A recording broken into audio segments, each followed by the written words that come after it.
Well, what a difference a week makes. Just a couple of days ago, just a week ago, Jets fans were completely down in the dumps, thinking that there was absolutely no chance there was going to be a competitive team, thinking the general manager was sleeping. And a week later, two marquee additions to the roster, and all of a sudden, Jets fans are pretty excited. But it's not just about the Jets. We're going to take a look around the NFL, look at free agency, see who's doing well, see who's not doing well. And if you're filling out an NCAA bracket, I'm going to give you a couple of tips on how to do it right. All right, it's Wednesday night, it's 10 p.m., and we're live.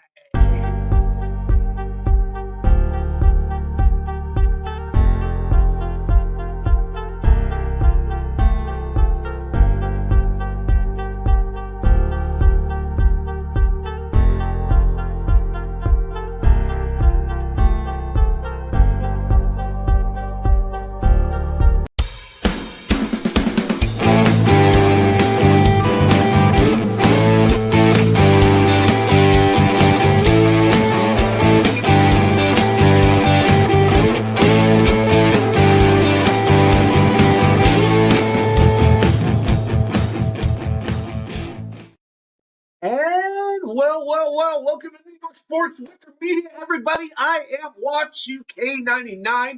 Thank you, as always, for taking the time to join me here for the Wednesday night live extravaganza. And we are going to get right into it. The first thing I'm going to do, I'm going to say hello to some of my friends here in the chat. And the first one to arrive is the original GOAT, the first member of the Wicker Media channel, Jets, Mess. Great to see you here, my friend. The show would not be the same without you. Hank G, he does what he does every week. He's making everybody here feel welcome. And we've got Harlan Abraham here as well. Good to see you here, too. Arkansas, what up? All right, so we're going to get into a few different things tonight. We're going to talk about Tyron Smith. We're going to talk about Mike Williams. We're going to go around the NFL with free agency a little bit. We're even going to talk, we might even talk a little bit of Zach Wilson, too.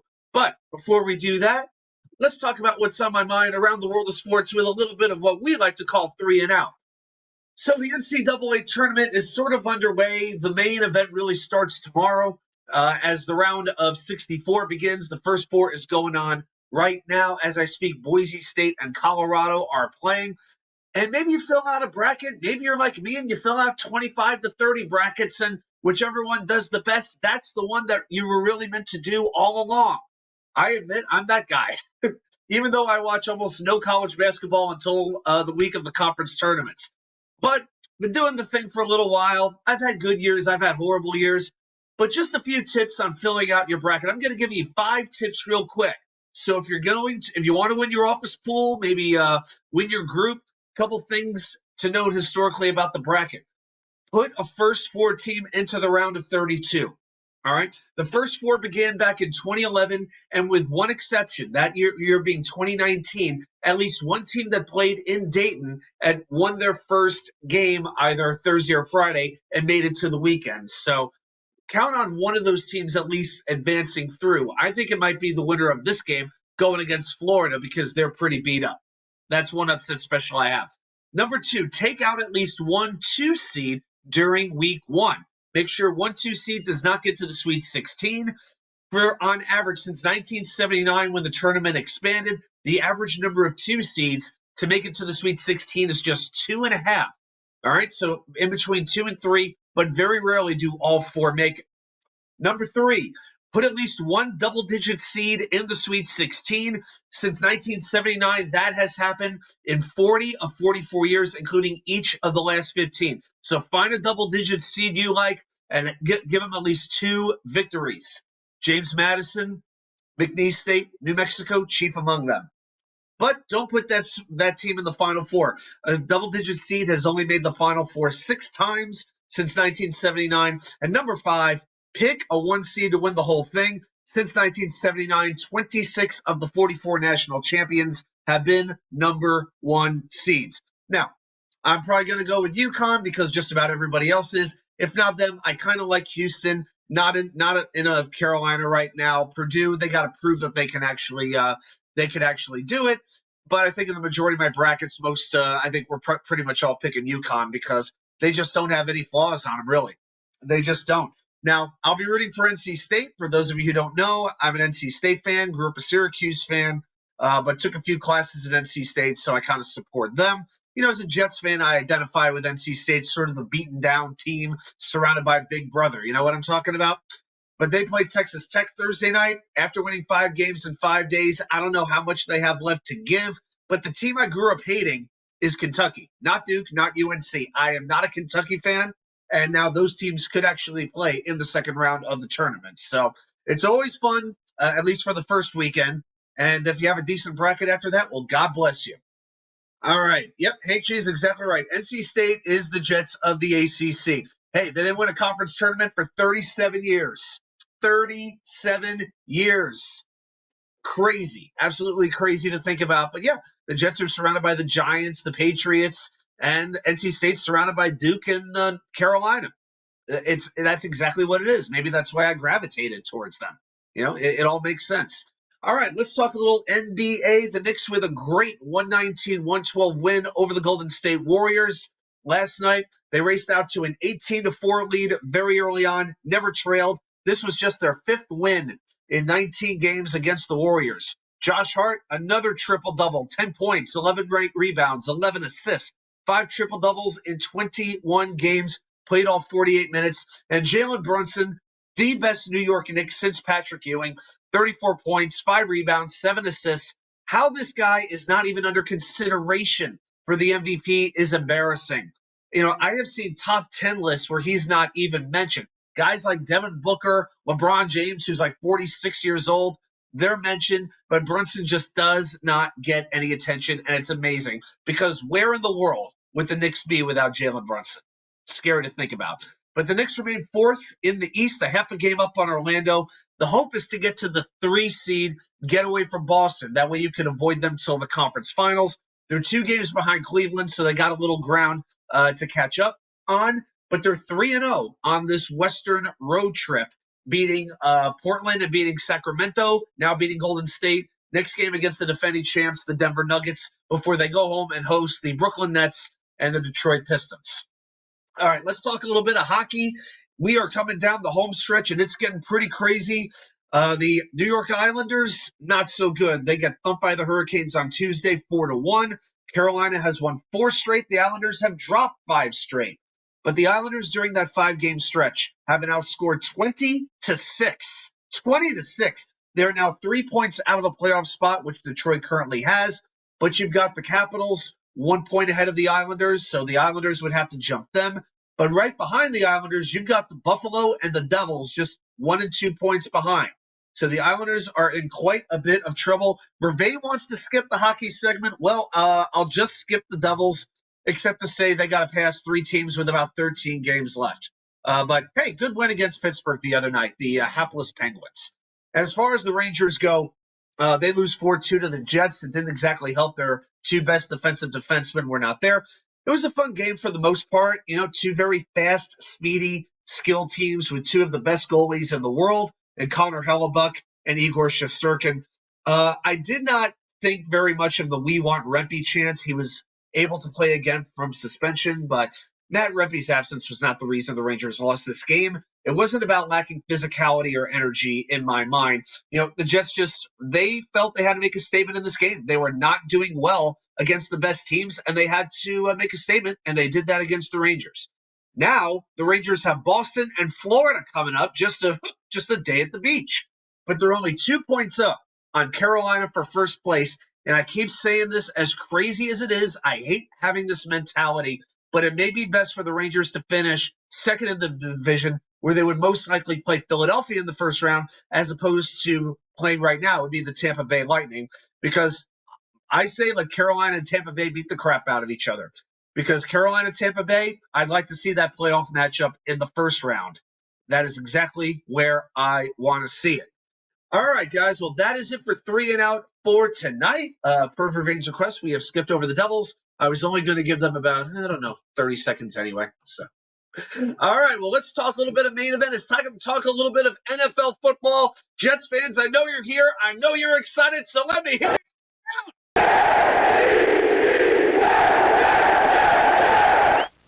What a week it has been. We're going to talk about who the Jets acquired, but before we do that, well, I think you know a new tradition that we have around here. Yeah, you know.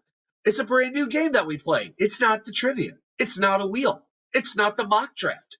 We're going to play our game called Who Left the Jets This Week? And we're going to do this again because every week somebody leaves the New York Jets. Let's go through it. And guys, you could say it with me. First of all, it was Rex Hogan, the assistant GM. He left for another job. So He gone! he gone. And then it came Chad Alexander, vice president of player personnel, on his way to the Chargers, who are losing a lot of players, but they're building a good front office and coaching staff. So Chad Alexander, He gone! he gone. Rob Calabrese, the quarterback coach. The less said about him, the better. He gone! He gone as well. Now on to the players. Laken Tomlinson cut so the Jets could save $8 million. Interestingly enough, he still doesn't have a new job. He gone! He gone as well. That created a third hole in the starting offensive line. People said Joe Douglas wouldn't be able to fill it all. More on that later. Then came CJ Uzama, great guy, not a very good tight end with the Jets. He gone! He gone as well. And then there was some late breaking action. Then we had Bryce Huff leave on the very first day of free agency.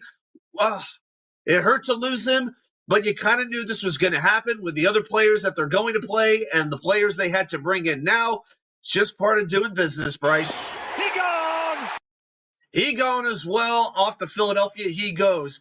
And then later that day, in Wednesday actually, came Jordan Whitehead. He's going back to Tampa Bay. Jordan Whitehead, we appreciate your interceptions. You played great against Buffalo and questionable the rest of the time. You're like the Stephen Hill of defense, for crying out loud. Not a very good tackler. I know some people liked him, but ultimately there were some very high pros about him, but some very low cons with him. And it was time to move on in a different direction when the Jets brought back Chuck Clark. It all but confirmed. He gone!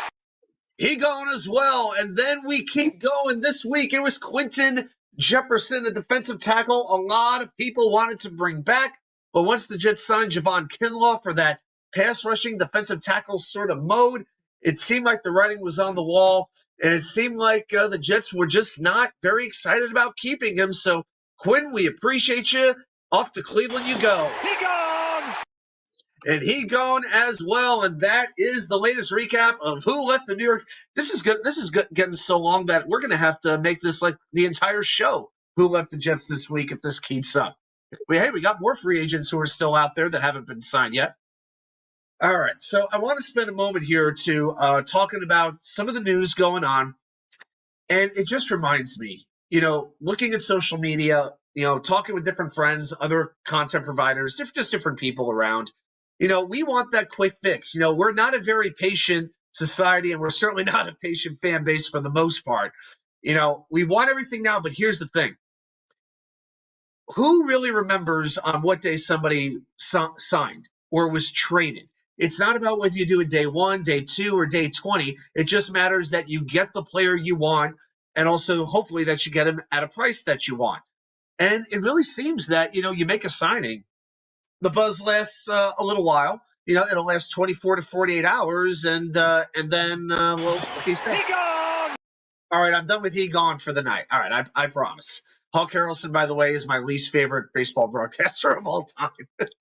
But I like playing the he gone. So I thought one of the interesting contracts that actually was just signed that we haven't really talked about that is not a Jet contract was Tyron Johnson, the slot quarterback from the Buffalo Bills. He signed for 3 years, $31 million. Now, if you were with us last week, I talked about 5 contracts that I thought were going to make an impact on the Jets. One of them was Kenny Moore, the slot corner for the Colts. He got 3 years, $30 million. And now, with the Jets, in my mind, having one of the best slot corners in all of football, that being Michael Carter II, the Jets are going to have a lot of players to play in a year or two. They're going to have to figure out who they're going to keep and who they're going to have to let go of. And Michael Carter is going to be a tough choice because, it may come down to the situation where the Jets have to make a decision between Michael Carter and DJ Reed. And Some may agree, some may not agree, but right now I might opt for Michael Carter because I feel like as the NFL is moving more and more into a passing league, so often you play, nickel defense. And the Jets play nickel more than they play a 4-3, really.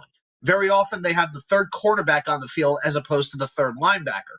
So that's the way you're going to play your defense 80 to 85% of the time. That third cornerback is absolutely vital. And in a way, it's even harder to be a slot quarterback because you're not against the sideline. You don't have that barrier where the wide receiver cannot run, if that makes sense. So to me, much as I love DJ Reed, I think Michael Carter might be the more valuable asset for the Jets to retain. So that's my thought on that. Now, I did want to spend one more minute on just about everybody's favorite New York Jet, and that's Zachary Wilson. Okay, because the Jets are going to have to make a decision with him. And right now, we're not thinking about it too much, but it's going to continue to linger until it's over. Okay, so there's a couple of different scenarios that could happen here with Zach Wilson. All right, so let's talk about those. Number one, Zach could be cut before June 1st. The Jets would be on the hook for his entire $11.1 million contract. Number two, Zach could be cut after June 1st, and it's the same scenario. The Jets are on the hook for the entire $11.1 million. So the bottom line is, if he's released, the Jets have an $11 million dead cap hit.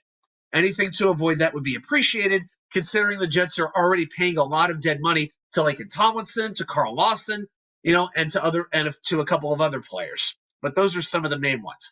Now, Zach Wilson could be traded, and the Jets would be responsible for $5.7 million of that contract. The new team would be responsible for $5.4 million, so the Jets would then save that $5.4 million. The fourth option, and the least likely one, is that they were to keep Zach Wilson at quarterback 3 behind Aaron Rodgers and Tyrod Taylor. Now, I think a lot of people thought that Zach would be gone by now. Certainly by the draft, I think that was the expectation. I'm not so sure that that's going to happen now because we've seen a lot of these quarterbacks, these young quarterbacks who have not been working out all that well, get moved. Mac Jones, Kenny Pickett, couple Justin Fields, a couple other ones as well. But those are three of the main ones. But yeah, that quarterback class is looking like one of the all-time worst that we've ever seen. As a matter of fact, that draft class looks pretty horrible. So the Jets really don't get much of a benefit to releasing him right now, other than for their own mental sanity. It's just a clean break. Here, you have an opportunity to go find a new team. But to me, it just doesn't make sense to do that. If there's no difference in releasing him pre-June versus post-June, why are you even releasing him? If so, to me, what I would actually do, I'm thinking right now, is hold on to him. And maybe during training camp, a quarterback on another team goes down. Maybe there's some injuries. Maybe somebody's ineffective and somebody gets desperate, and all of a sudden they would trade a 7th-round pick or a 6th-round pick for Zach Wilson just to have somebody come in. You never know what might happen. So I'm actually thinking at this point, if I'm Joe Douglas, there is no rush to trade Zach Wilson whatsoever, except for the perception that would be out there that nobody wants Zach Wilson. But it's not about what the headlines say. It's not about what we say on social media or even on YouTube. It's about doing what's best for the Jets. And yes, what's best for the Jets is Zach Wilson to be gone. I absolutely agree with that. But at the same time, you want to do what makes business sense. And while there may not be an obvious team with a need for quarterback now, it actually could happen later on in the year as we get closer to training camp and into the preseason. So just some thoughts about a different perspective on Zach Wilson. Well, let's talk about a couple of acquisitions. And the first one we got to talk about is this man, this left tackle, Tyron Smith. So I'll tell you what happened, how I found out about this. It was Friday night. I remember it like it was yesterday. I had worked 8 hours that day. I drove from Newport News to Virginia Beach all the way to the ocean front, about 90 minutes to get my race pack because I had my 5-miler on Saturday, which went pretty well. The 8 or 9 beers I drank afterwards went better than the running, I think. But it took me 10 minutes to get a parking space, another hour drive to get home. So I'm already feeling pretty exhausted. I make my chicken breast and spaghetti with Rayo sauce, plenty of Parmesan on top of that. And it finally gets to about 8:30, and I'm finally relaxing on the couch. I am just drained, wanting to have a drink just to take the edge off, but knowing it's probably not a great idea considering I'm running at 7:30 in the morning. So I'm on the couch. I'm watching SmackDown. I'm watching WWE, watching The Rock, and the alert goes off on my phone. So pretty much most of the Jets beat writers, I get notifications whenever they tweet something. And I see Connor Hughes lets a tweet, and it's just one word, wow. So I'm thinking to myself, okay, he's obviously replying to something. What's going on here? Chances are it's either Giant related or it's Jet related. So I take the phone out of the charger. I click on the tweet. I see the name Tyron Smith. And it took me a second to open up the whole tweet. I'm like, oh my God, please say Jets. Please say Jets. And I see the keywords agreed and New York Jets. It was like 2 shots of adrenaline to right to my heart. And if you haven't seen my reaction video, as soon as we're done here, you could check that out. It was just 3 minutes of me basically turning cartwheels in my mind, but going absolutely nuts. But that was about as live as I could get. Man, it was a great moment. And we look at the contract. It's 1 year, $6.5 million guaranteed. I mean, it was a dare for him to accept this contract. It is amazing to me that this worked out as well as it did. Now there's up to $13.5 million extra in bonuses. Of course, that makes the total value of the contract $20 million. Here's how they break down. He can make $1.5 million based off winning and personal achievements. Yeah, Vervain, you are very welcome, my friend. You are welcome. So he can make $250,000 for each playoff win the Jets have. So that's a maximum of $1 million. Another $500,000 if he makes the Pro Bowl. Then he can make another $12 million based off additional playing time. So the vast majority of the bonuses are on the number of snaps he plays. Now let's get a little bit granular and let's look at what that would look like. So he has to 38% of the offensive snaps to hit the first bonus, $750K. Then 44%, it goes up to 1.75. So it keeps going up by $1 million for every 6%. So every 6% of the offensive snaps, it goes up by $1 million. So after we get to the 74% marker, now he gets another $1.25 million. So now the bonuses are not going up by $1 million, they're going up by $1.25 million. So that's the difference. When it hits that 74% mark, it goes up by 1.25. So that's why these numbers are going to look a little bit different. That's why we're kind of starting over. But if we do the math, you got the 5.75 and the 6.25, and you've got your $12 million like we just alluded to there based off the playing time. So that's how you get those bonus numbers the way that they are. And when we look at the numbers, I mean, the upside could not be much higher. All right. He's an 8-time Pro Bowler. He's made the All-Pro team 5 times, including second team last year. Last year, he played 942 snaps, allowed 1 sack, 1 quarterback hit, 18 pressures were allowed, had the 4th best run block win rate among tackles, according to ESPN. 4th best among tackles. That's amazing. Only 3 penalties taken all year. And that's one thing that we could see Joe Douglas is focused on. Not just getting tough offensive linemen, not just getting good offensive linemen, but getting smart offensive linemen. Because we have had some offensive linemen the last couple of years that were dummies. Penalty after penalty after penalty after penalty. I'm not going to mention Mekhi Becton by name, but you know the types of players I'm talking about. All right, now the big concern here is the injuries, of course. So Smith has had a lot of minor injuries over the year, mostly lower body, ankle, hamstring, knee, a shoulder here and there. He's missed an average of 6 games per year over the last 8 years. But when we talked about offensive tackles not that long ago, I said it again and again that Tyron Smith was my number 1 target, not just as offensive tackle, but on the entire free agent market. And I am thrilled that the Jets got him, even if for only 1 year. And so now we look at this offensive line and what we have now. You got Tyron Smith, John Simpson, Joe Tippmann, Elijah Vera Tucker, and Morgan Moses. That is one hell of a starting 5 for the offensive line. Now, Smith, Moses, and Simpson, the 3 new acquisitions, their combined guaranteed money is just $13 million in 2024. And Morgan Moses, my God, I actually feel bad now that I didn't appreciate him the way that I should have when he was a Jet. He actually, on a conference call with the media today, admitted he tore his pec muscle in week 4 of the season. Then he continued to play the whole year for Baltimore, and he was great. He had a great season with 1 arm. We thought it was a shoulder injury. It was worse than that. He had torn his pec muscle. He had a surgery in early February, and he said today 100% he'll be ready for training camp. typical surgery like that, it takes about 5 months or so, 5, 6 months to recover, unless, of course, you're John Cena and you're back in about 3 months. But yeah, it's the fact that the New York Jets have completely filled out their starting offensive line, not just during the offseason, not just before the draft, which I thought was going to be necessary, but Joe Douglas and company did this 1 week into free agency. Who in the world thought that that was going to happen? And I admit, I'm one of the biggest defenders of Joe Douglas that you're going to find. I saw one guy today on Facebook who said, I wish we had Idzik back. And I eviscerated him about as far as I could without getting banned. I figured, let me figure out what would get me banned, then back it off just about that much because it just pissed me off so much. He called Will McDonald a bust. It was just like, it was just so ridiculous. And I know there are idiots in every fan base. I get that. I get it.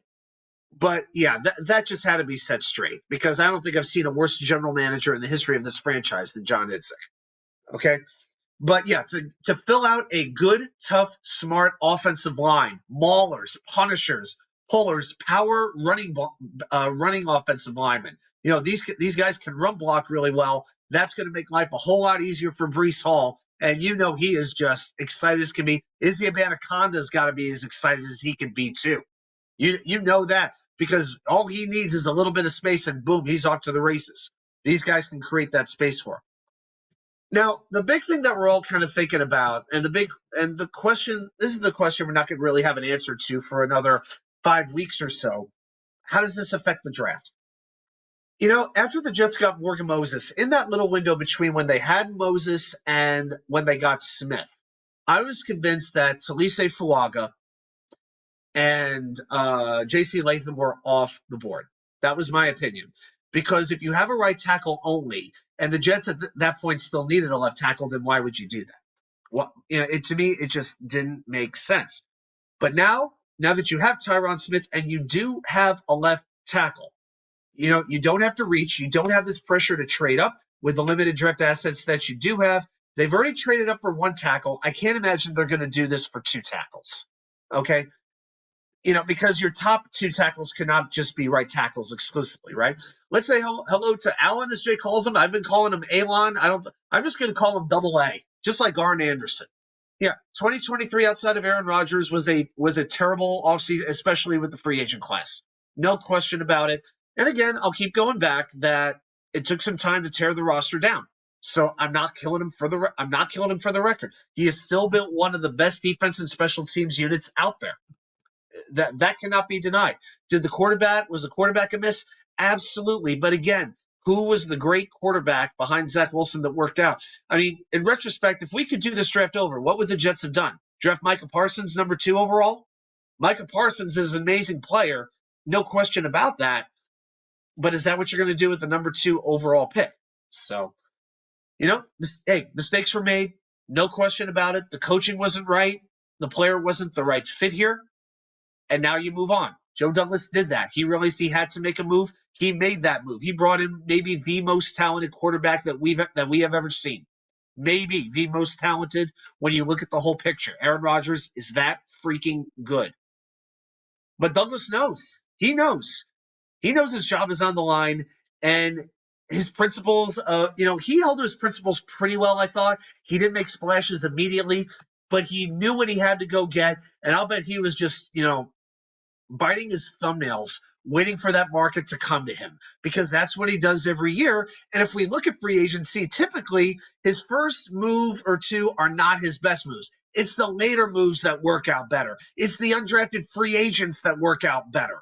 Okay. Tyler Conklin was picked later. CJ Uzama was like their second pick of that free agent class. Alan Lazard was the first wide receiver taken. That didn't quite work out, as we well know.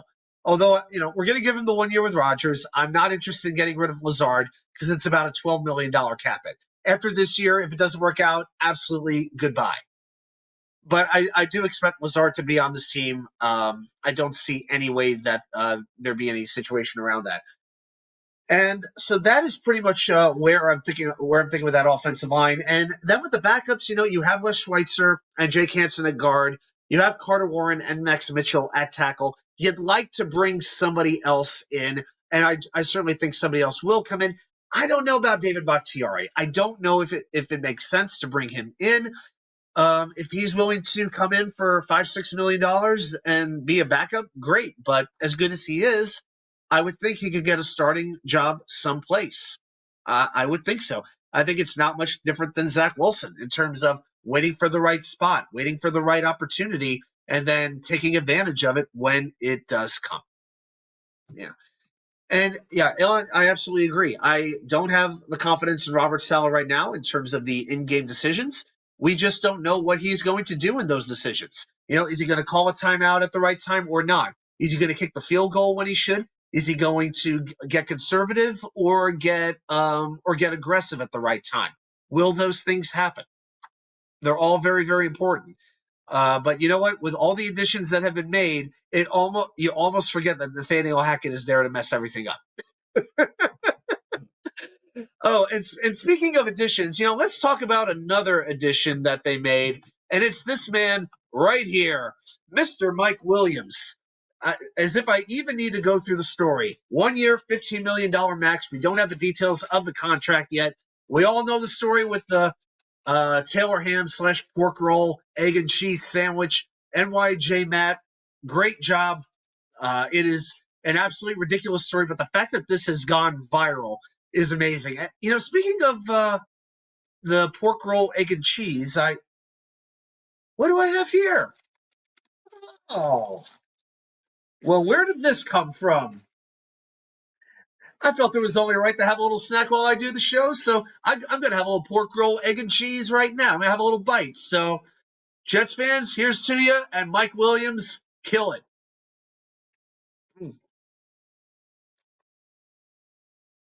Pretty good. Oh, yeah. 2 eggs the way it should be. Yeah, American cheese, good Kaiser roll. Had to go to Harris Teeter. It's the only supermarket in the entire region where I live that sells it. So, and I can tell you, it's the first time I ever bought it. Yeah. It's actually funny. Most of you know I grew up in New Jersey, but I didn't grow up eating it. In our household, it was bacon and it was sausage. We never had the pork roll. My father, he is 74 years old.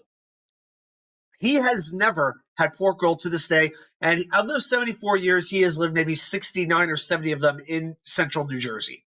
Actually, not quite that much. From his time as an adult, from like 25 years old up. So out of the last 50 years, he's probably spent 45 of them in central New Jersey. He's never had it. I got to tell you, it's very, very good, but it was even better when I was at MetLife Stadium for opening day, and one of the guys was tailgating it and cooked it on the flat top grill. Yeah, on the English muffin. That's the one thing maybe I should have done was like toast the Kaiser roll, but still works. Mm.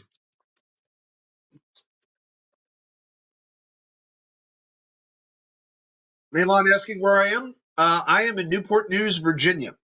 So the Southeast Virginia, in between Norfolk and Williamsburg, known for raising such legendary athletes as Allen Iverson, and Michael Irvin's got a street named after him. I think he's from here as well. So yeah, I've got Harris Teeter pretty close by. The nearest Publix is in Williamsburg. That's about 35, 40 minutes away, I would say. See, I'm in Southeast Virginia. Might be looking at moving. We'll see what winds up happening, but looking to make some changes. Very long story short. So we'll see what happens. If anything big does come down, I'll let you know. Because if I wind up moving, who knows what's going to happen as far as the, if I could record live on Wednesday for that little time when I'm, making a huge transition. So you're in Charlotte? Okay. Yeah, I'm looking at either staying here or going to the Raleigh area, but I'm getting a little bit – I don't want to get into the personal stuff too much because that's not why everybody's here. But, yeah, after 6 years in my current place, guys, I think you all know this too. When you know the time has come to make a change in your life, you know it. You can't kid yourself anymore. So that's pretty much what I can tell you. Harlan mentioning that Wirfs is a right tackle, which is very, very true. Beckham was doing well until he got hurt. And Mixon, yeah, he did play his whole first season. He had some issues with the likes of Myles Garrett, but, who doesn't? It was his rookie year. Yeah, Beckham did have a very good first season, and then everything fell apart. Yeah, and it's a shame because it could have worked out really well. It really, really could have. But that was the past, and let's look to the future. So Joe Douglas saw the man that he wanted, and he went and he got him. Thanks to Jets X Factor for making that picture. But let's look at who Mike Williams is. 6'4" tall. He is 29 years old. Played 88 games, 309 catches on 512 targets, 4,806 yards, 31 touchdowns, a 60.4 catch percentage. That's pretty good. I'll tell you what I really, really like. He is one of the best jump ball winners in the NFL. If you look at contested catches, if you're over 50% as a wide receiver, that is good. That is quite good. For Williams' career, he is at 54.3%. And in 2022, which was the last season where he played the majority of the year, he ranked 11th out of 69 wide receivers with a 57.7% catch rate. All right, 57.7. That was 15 out of 26 opportunities. Oh, and he only had one drop on 0 targets. I missed the 9 in there. One drop on 90 targets. Unbelievable. I mean, we're used to wide receivers with a drop rate like 6, 7, 8, 9%. Mike Williams has fantastic, strong hands, and he knows how to use them, for sure. And then in 2023, caught 5 of 7 contested catches. And if you look at the difference there, you look at what the Jets had last year with contested catches, and we love Garrett, fantastic receiver, no doubt about that. But he only caught 11 of the 37 contested targets that he had, just 29.7%. Alan Lazard, worse, 4 of 17. That's under 24%. So this is why Williams is such a good fit. He's got the big frame. He's got the elite catch radius. And now you've got a certain quarterback named Aaron Rodgers throwing him the football. Oh, my gosh. After the disaster, remember the red zone and third down issues we had last season? Mike Williams is the kind of receiver who can change all of that. Since 2018, he leads the NFL with 15.8 yards per catch. That's better than Justin Jefferson, better than A.J. Brown, better than you name the guy. Okay? And with Rodgers throwing him the ball, Rodgers has thrown for 6,387 yards on vertical passes between 2018 and 2022. That's the most in the NFL. Crazy. Absolutely crazy. Now, as far as his health goes, that's been the biggest concern with most of these signings is the health, it's the durability. Well, we know Williams tore his ACL week 3 of last season, and he's about 4 to 4.5 months removed from that. So at least it happened early in the season.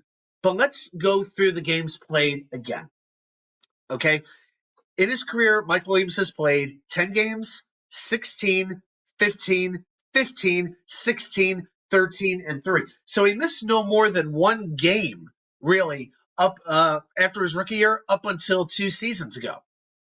Okay? He only missed 7 games from 2018 to 2022. So he was doing pretty well with his durability until the knee injury. Let's get rid of that. At this point, you know what? I said this last night. I was on with Gunny. I was on with Tigo and Nick. We joined Gunny on his show at New York Jets Situation Report. And I said the biggest acquisition the Jets need to make now is natural grass. Think about it. Natural grass. That's the biggest thing that they could do.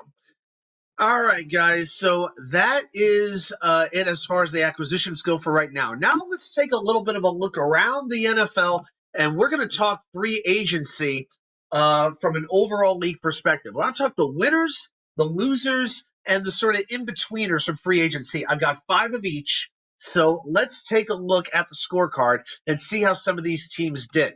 So and if you have some opinions on who you think did very well or maybe didn't do very well, put it right down there in the comments. I'm not including the Jets on this one. We're going to kind of do more of a league-wide look here. So as far as the winners go, number 1 to me, one of them would be the Cleveland Browns. So they had a little bit of a quarterback turnover thing going on here. They still have Deshaun Watson, but they let go of Joe Flacco and Jacoby Brissett, replacing them with Jameis Winston and Tyler Huntley. Now, they kept quite a few players. They kept Zadarius Smith, Shelby Harris, and Maurice Hurst, so they really kept that front 7 together. I was very interested in Maurice Hurst for the Jets. He stays in Cleveland. Okay, now as far as the other players they lost Anthony Walker, a very good sideline to sideline linebacker. He goes to the Dolphins. Harrison Bryant, decent tight end, but a backup tight end. He left. He went to the Saints. And as far as who they added, I was very disappointed. If you guys know me, you know I'm a big Dante Foreman guy. I wanted him on the Jets. I thought he would be that veteran running back who would be a very good complement to Breece Hall. It didn't work out. He goes to Cleveland. We live with it. But as far as who else they added, Quentin Jefferson, we know that story. So he is on his way over there. Jordan Hicks added at linebacker, and Devin Bush, it's amazing to think that Devin Bush is only 25 years old. He got a 1-year, $1.5 million contract. So I think that the Browns made some very good signings, and they signed pretty much all these players to very reasonable contracts. Now, I'm not a big Jameis Winston fan, but you know, Brissett wanted an opportunity to start, so it makes sense he goes to New England. And, you couldn't really count on Joe Flacco doing what he did again. So I thought Cleveland has done very, very well in free agency. Another team that's doing very well is Houston. They realized they had to be aggressive because they got that quarterback rookie contract window going on right now. Ask the Bills, the Chargers, and the Bengals how important it is to maximize those rookie contract years before the bill comes due, right? Now, they lost Jonathan Gennard, who was one of their best pass rushers last year, the compliment to Will Anderson. He goes to Minnesota, but they give Danielle Hunter from the Vikings a huge contract, 2 years, $49 million with $48 million of it guaranteed. Hunter had 16 and a half sacks last year for the Vikings. You pair him up with Anderson, my gosh. That is a scary 1-2 combination at defensive end. Mario Edwards was brought in, another good defensive end. Danico Autry adds a little bit of depth on the defensive line. They also flipped the 7th-round pick to the Bengals for Joe Mixon, and then they gave him 3 years, $27 million. Is that an overpay? It very well may be. We don't know. But, you still have Dameon Pierce there as well. Let's see what Mixon does in that new offense. That's going to be an interesting one. They added Jeff Okudah at quarterback, former number 4 overall pick as well. They also kept a few players in Noah Brown and Dalton Schultz and their kicker, Kymie Fairbairn. So I thought the Texans had a very, very good week after having an excellent season last year. All right, a couple of NFC teams. The Atlanta Falcons, I got to give them a lot of credit. Adding Kirk Cousins was much, much needed. They have an excellent group of skill position players, including Bijan Robinson, Drake London, Kyle Pitts. Maybe this is a quarterback who can finally maximize Kyle Pitts. But they also signed Darnell Mooney, and they added Rondale Moore. That passing attack from Atlanta is going to be something else. They've got a good offensive line. They get paid like it. And as far as who they let go of, they got rid of Desmond Ridder, which is addition by subtraction automatically. If Desmond Ridder could get traded, Zach Wilson should be able to get traded. Contract aside. We got the great Johnny Jimenez. If there's a show with call-ins, Johnny's going to be there. Good to see you, my friend. And here's another bite of Taylor ham, egg, and cheese for you. Oh, yeah. Use a little hot sauce. Definitely not ketchup. Can't do the ketchup thing, guys. Can't do the ketchup. Not on that especially. But they lose Mac Hollins. They lose Jonnu Smith at tight end. And so that is pretty much what happened there with the Falcons. But I think their offense is going to be amazing this season. Nothing short of lethal, that Atlanta offense. And to me, they're the odds-on favorites to win the division right now. And then we go over to Johnny ordered a sandwich as well. Good job, man. Good job. That's it. A little bit of a sandwich connoisseur, I'd like to think. But let's go to the Minnesota Vikings. I thought they had a pretty good free agency class as well. Adding Aaron Jones at running back is a fantastic upgrade. And they made some big additions to that defense, which is coached by Brian Flores.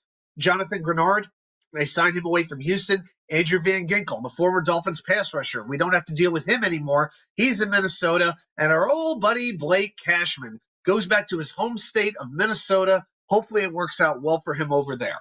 As far as who they lost, Alex Madison left.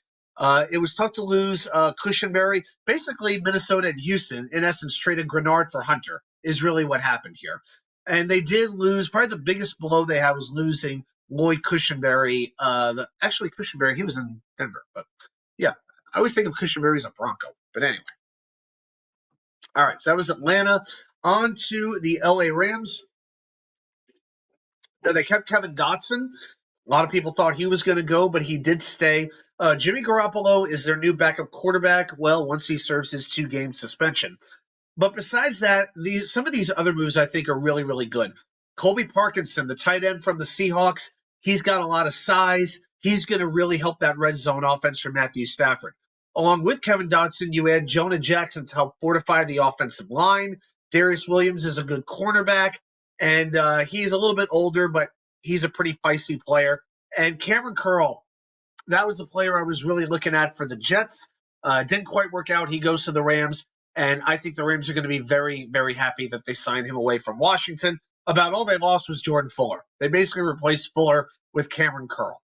So I thought the Rams did very, very well. So those are my 5 winners in free agency. Now let's get into the users of free agency, shall we? I got to start with the Arizona Cardinals just because, well, they're the Cardinals. They gained Desmond Ridder. They signed Jonah Williams to an absolutely ridiculous contract. Yes, he helps, but my gosh, he doesn't pass block. I didn't want Jonah Williams anywhere near the Jets, and I'm glad he's Arizona's problem. I wish he was actually on an AFC team at this point.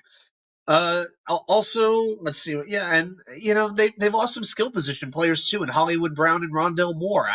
They had a lot of cap space, like top 5 salary cap space, and like their biggest addition was Ridder and Williams. I just don't understand what the Cardinals are doing.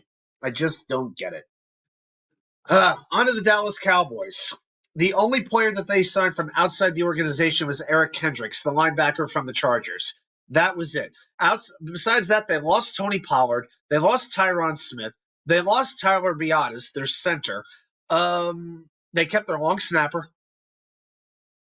That's about all Dallas really did. Ed Kendricks, and re-signed the long snapper.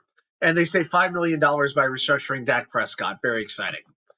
Carolina, I'm not too sure about this one, but I don't like the trade of Brian Burns to the Giants. All they got was a 2nd rounder and a 5th rounder for him. And Brian Burns to me is a top 5 pass rusher in the NFL. And here's the thing. The Rams last year were willing to send 2 first-round picks to Carolina along with a 2nd rounder for Burns, and the Panthers said no.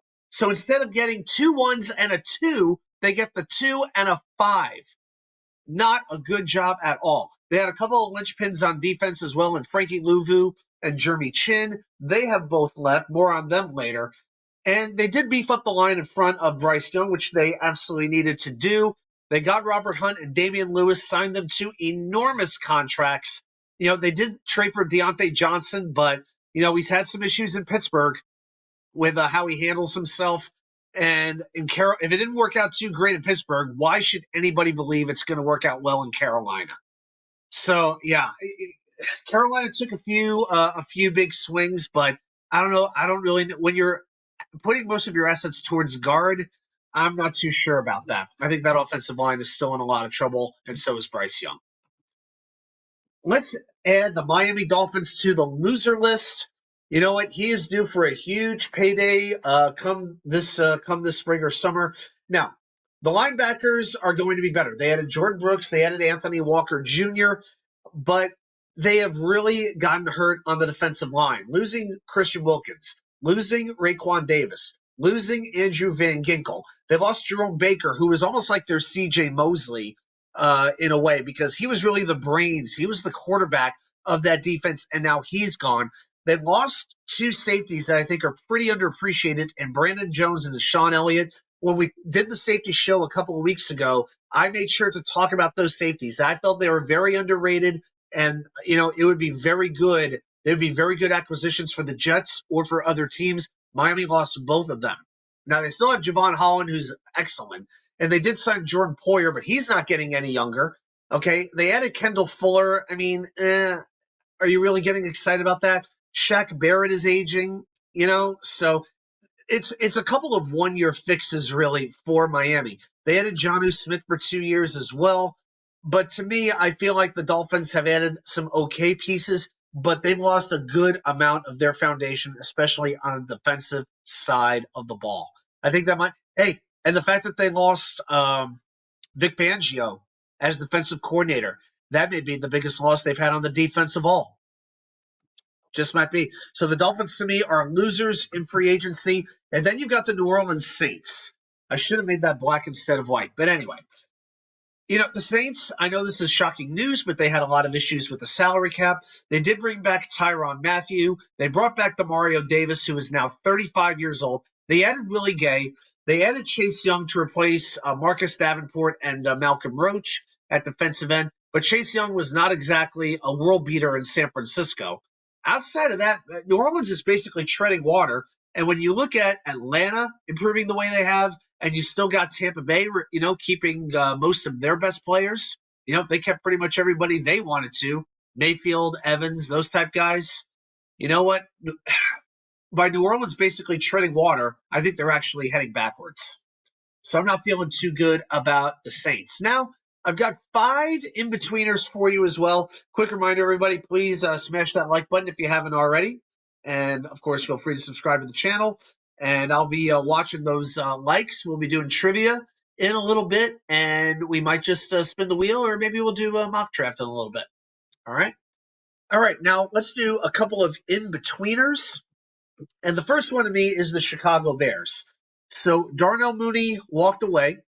He signed a deal with another team, but they made the Keenan Allen trade for a fourth, which was a really, really good acquisition. The issue, though, is they really mishandled the Justin Fields market. They only got a 6th-round pick for him. I think DeAndre Swift can be a very big addition to the offense.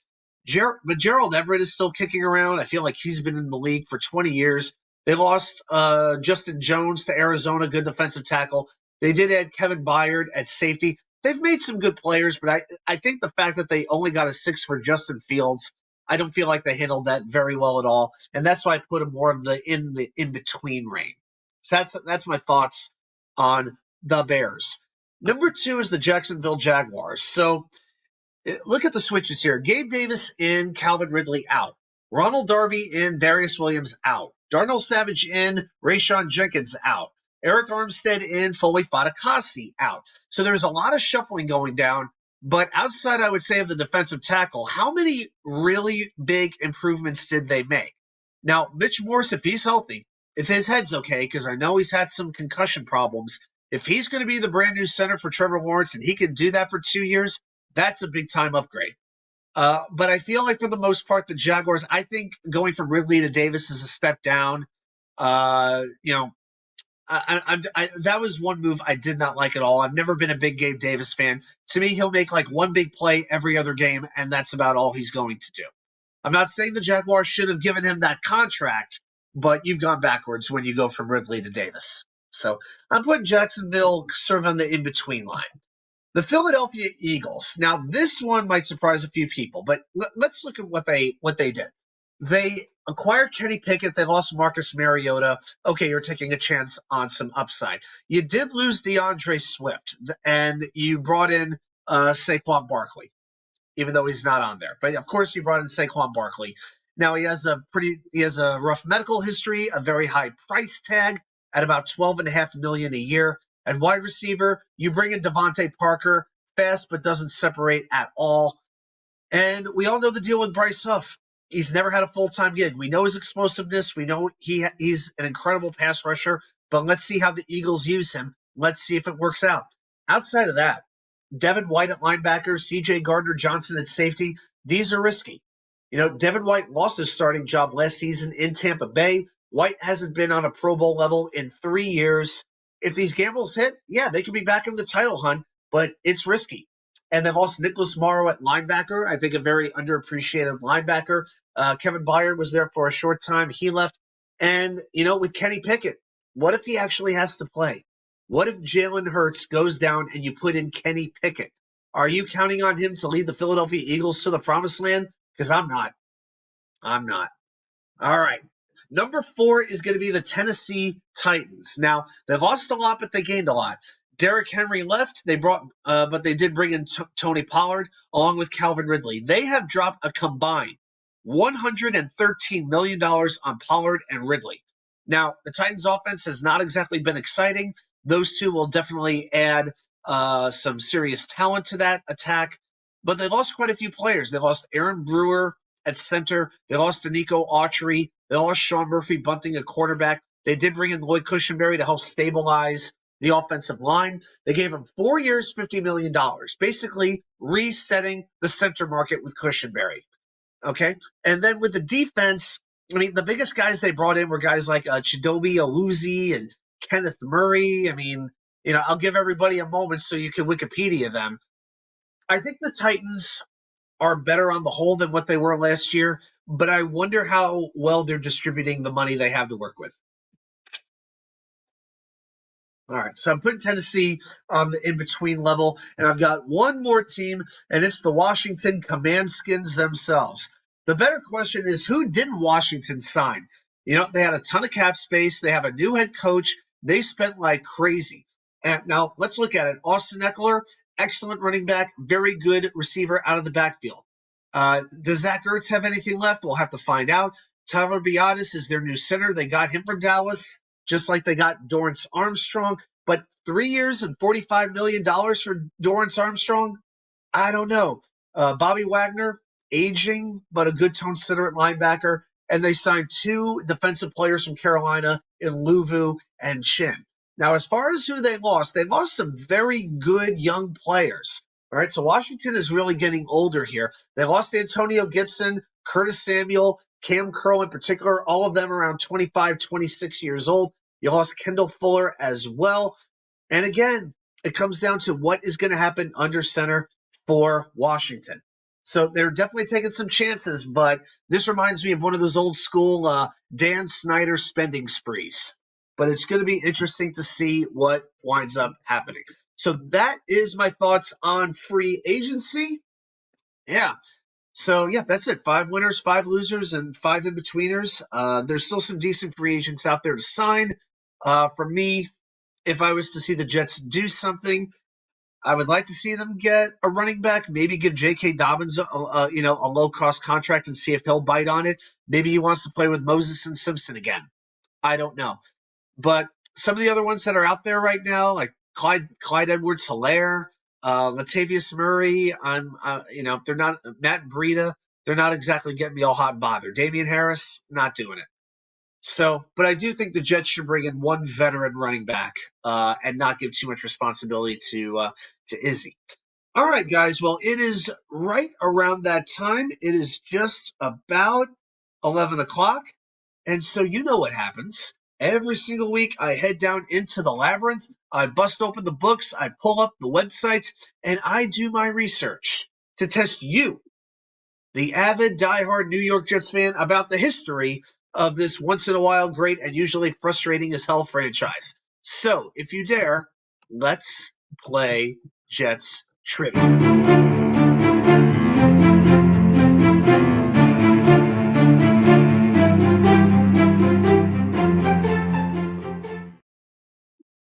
All right. And I see the comment. I know what Hank. It's going to be Hank. I know it's always Hank. It's trivia time. That is right. All right.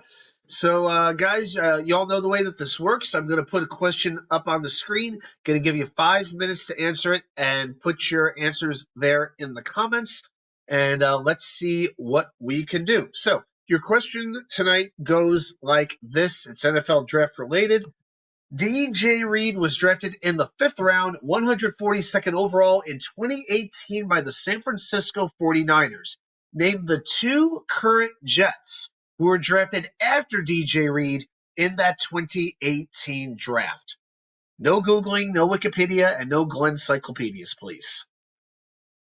All right. Well, we don't have Nick around or Curly Norman or my usual nemesis or Mo Dean, my usual nemesis in the trivia. So, guys, put your answers in the comments. And as far as the background music goes, I'm getting like a copyright issue every time I play it. I just don't know if I could do it. I mean, I downloaded it like with one of my free downloads, but it's still giving me a bunch of crap about it. So I don't know if I could do that. I could do that anymore. I'm sorry. Yeah, I like the music, but I just don't know if I can do it. All right, so name the two current Jets who were drafted after DJ Reed in 2018. So after 142 in the 2018 draft.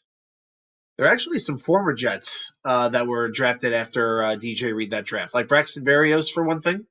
Yep, he was drafted after. Yep, couple other guys too. But there are two who are still on the team. Who are they? So we're not going back to 1966 here, guys. We're going current. I'm giving you a current question.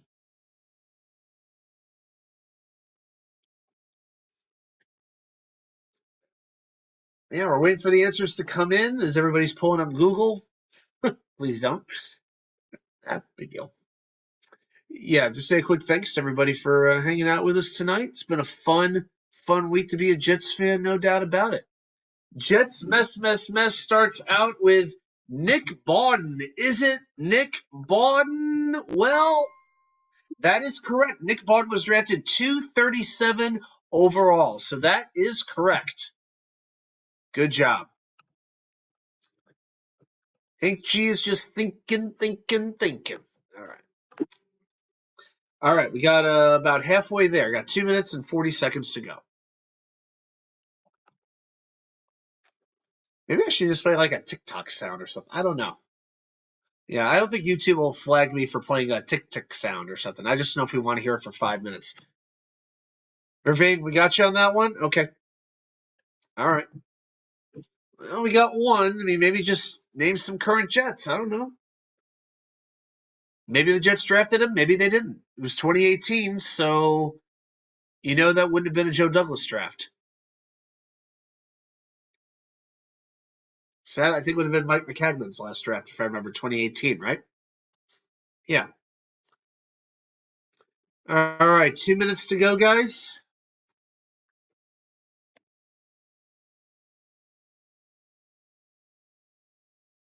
All right. Hank G says, our new left guard. Is it John Simpson? Nope, it is not John Simpson.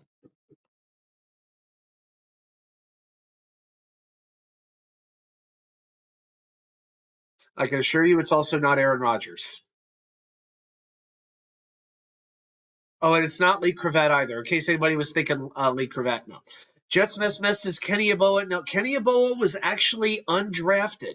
Yeah, Kenny Yeboah. I know Green Bean or not wanted him drafted like in the third or fourth round, but Yeboah was never drafted, and the Jets signed him as an undrafted free agent. So it's not Kenny Yeboah.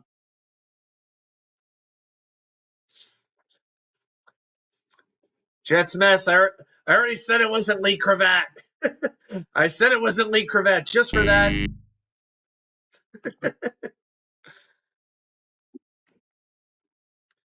All right, we got 45 seconds left, guys. Throw some last second guesses in.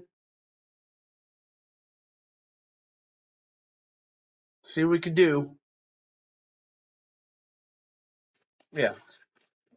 Sandwich is good, but next time I'm going to add a little hot sauce to it. A little Frank's hot sauce. I think that'd be a good addition. Needs a little hot sauce. Not much, but a little bit.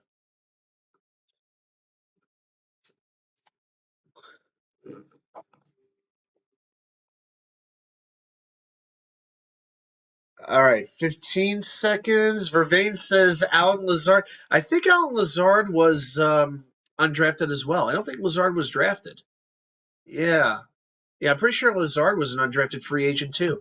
Yeah, this guy was drafted. All right, the 5 minutes are up, guys.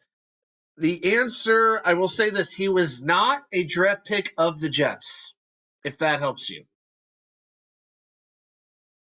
All right, so this was not a Jets draft. Actually, a couple other former Jets. Jacob Martin was drafted after DJ Reed in that draft. Greg Sanat, the offensive tackle, he was drafted after DJ Reed in that draft as well. So a couple of other names. Hank G says Randall Cobb. No, Randall Cobb had already been in the league 20 years by 2018, right? Yeah, yeah. I said DJ Reed was drafted in the 5th round, 142nd by San Francisco. Name the 2 current Jets who were drafted after Reed in 2018. Didn't say that it was drafted by the Jets. Didn't say by the Jets, just that they were drafted after DJ Reed and that they are currently on the Jets. All right? I'll give you another minute. I thought it made sense, but if it was confusing, then my bad. Definitely don't want to. Yeah, definitely don't want them to be confusing. But sometimes I have to word the questions a certain way to make them challenging. Sometimes I do have to do it. No, I never said that we had to draft them. That's never. No, didn't say that they were Jets draft picks. All I said they were drafted after DJ Reed in 2018, and they're currently Jets. That's the key. Yeah, because we didn't draft Nick Bawden. So, Hank Jesus, Quincy Williams. No, Quincy, I believe, was an undrafted free agent as well. Was Quincy Williams even drafted? I don't. I'm just gonna double check. I don't think he was though. I'm pretty sure he was undrafted.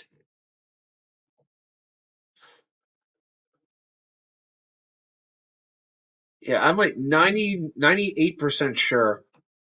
Yeah, went to Murray State University. Actually, oh, you know what? You're right. Quincy was drafted in the 3rd round in 2019. My bad. Yeah. He was drafted in the 3rd round by Jacksonville, 98 overall in 2019. So he was drafted 1 year later. Okay. My bad. Seems like we just signed all these undrafted free agents, and they usually tend to be okay. So most of them do. Vervain, you thought you didn't have it, but you know what? I got to tell you, you said Tyler Conklin. That is correct. Tyler Conklin was drafted 157, 15 spots after DJ Reed. So the correct answer for the night is Tyler Conklin and Nick Bawden. All right, so that is it for trivia tonight. Thanks everybody for playing along. And let's see. So now it's 11:07. I don't mind staying on for like another minute or two, but yeah, I don't know if I want to do the wheel tonight. I don't know. I'm not sure if I want to do the wheel, but it's like more fun when we're actually doing it with someone, you know? The wheels, I like doing the wheel, but it's better like when Nick or Tigo or somebody's here. You guys, well, I'll tell you what I'll do. Let's see if I can do the whole YouTube thing. I'll put a poll up. If you guys want to do a mock draft, we'll do a mock draft. If you want me to do the wheel, I'll do the wheel. Let's see here. Jets Mess is half a show tonight. Yeah, right now it's just a little bit. This was the content that I had, and right now it's just me. Then again, when you have guests on, it's easy for the show to go about 2.5 hours, right? But yeah, the voice is a little bit tired tonight. Jets Mess, you want to do a mock? All right, we'll do a mock. All right, I think that's good. We haven't done one since free agency, so all right, I'm good with that. All right, I'll get the website pulled up here. All right, mock draft simulator. It says they're verifying that I am human. I think I could get away with that one. I think I could convince them that I'm human. All right, so let's go Jets, fast, enter draft, and close out that ad. Actually, I'm gonna resend.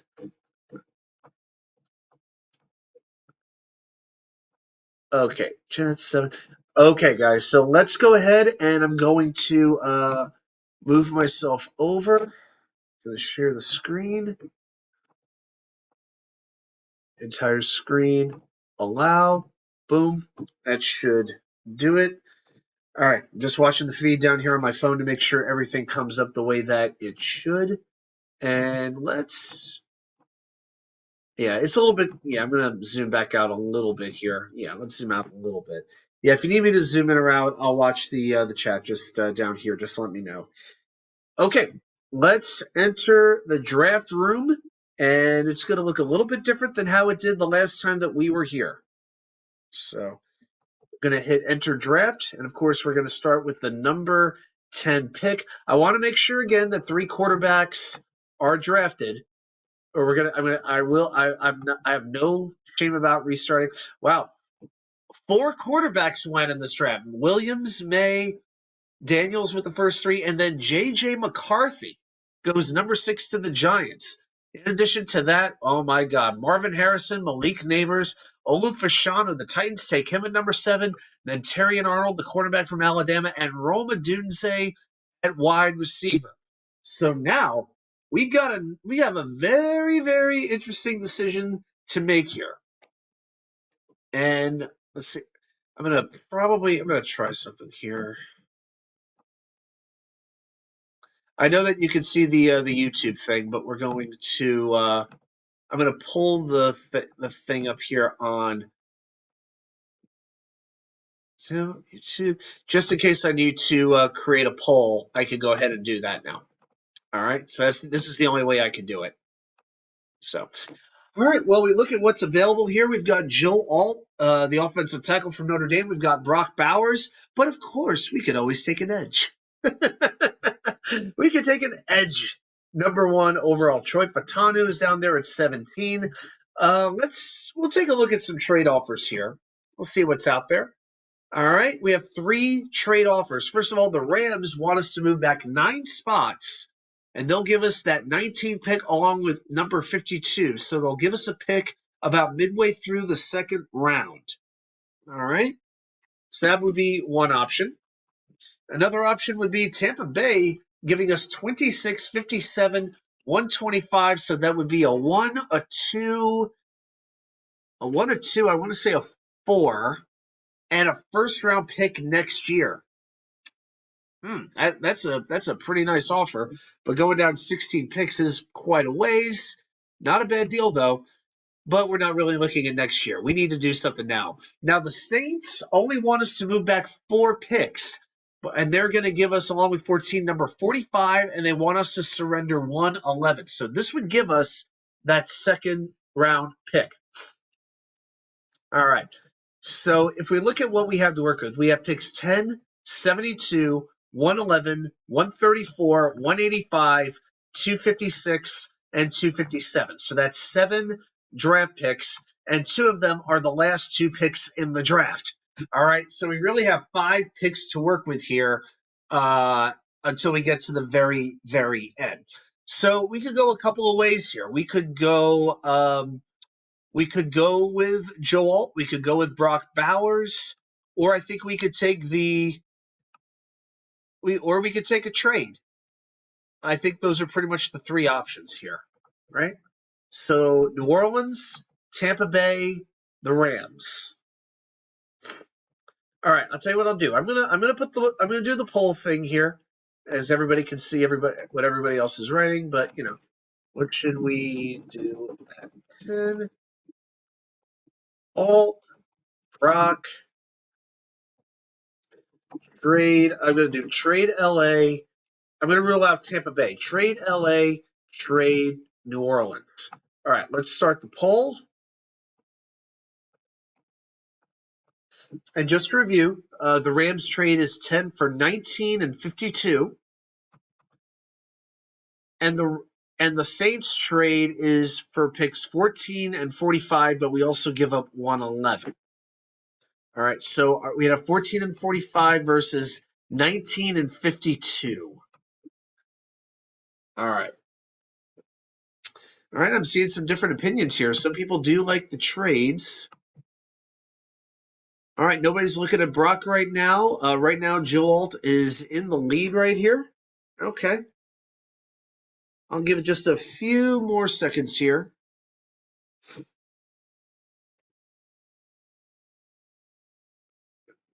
Got another vote for Joe Alt. Okay. All right. I think we'll go ahead and wind it down. I'm going to end the poll. Looks like Joe Alt is where the majority wants to go, and that's where we're going to go. So I'm going to click away from that, and we are going to bring in our left tackle. So it's going to be interesting. Joe Alt and Tyron Smith. I don't know what they're going to do in terms of playing time, but that's not our job. Joe Alt, welcome to the New York Jets.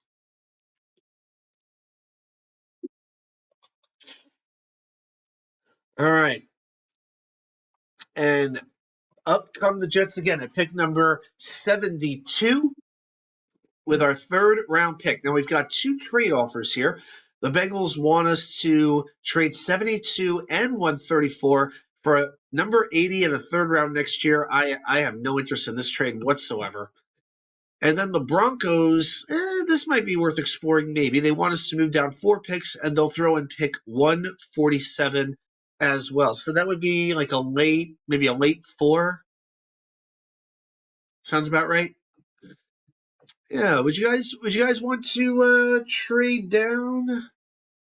Yeah, let's take a look at what's on the board here. So with some of the top players, we've got Leonard Taylor and Braden Fisk, the defensive tackles. Bo Braid, pretty good safety from Maryland. You want to go wide receiver? There's Roman Wilson. There's Ricky Pearsall.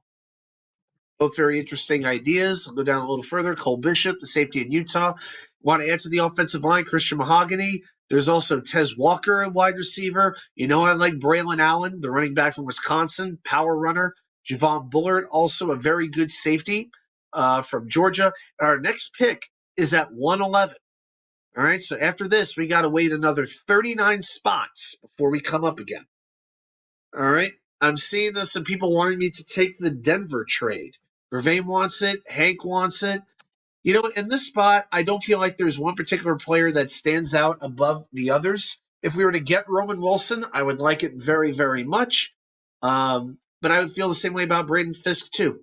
So, all right, I'm going to go ahead and take the Denver trade.